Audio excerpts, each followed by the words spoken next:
В каких районах у нас сохраняется аварийная опасность со смертельным исходом и, соответственно, где у нас сегодня отмечается положительная динамика? Ну, как известно, в Кагальском Гудаутском районе в 2024 году статистика была в основном там повышена, и дорожно-транспортное происшествие было там больше. Если брать Гудаутский район, в 2024 году было зафиксировано, если брать за отчетный период, за 3 месяца, 11 ДТП, то в сравнении с 2025 году сейчас было 3 ДТП. По погибшим было 5, на сегодняшний год 0.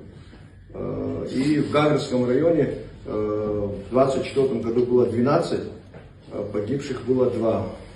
В этом году 11 ДТП, 4 погибших. Но хочу подчеркнуть, что дорожно-транспортные происшествия, где были со смертельным исходом, есть такие моменты, где люди стояли у обочины, там где ребенок погиб в Гагальском районе, потом в Пиццудах отдыхающих, которые стояли у магазина. И вообще в целом третий эпизод еще в Очерчинском районе, где женщина ехала за рулем, у нее из заключения из врача, у нее был сердечный приступ, после чего съехала с дороги. Именно столкновение, где погибли люди, это у нас в Очерчинском районе, на перекрестке в Очерчинском погиб человек, и в Гагальском районе под эстакадой тоже именно столкновение 2 ДТП было.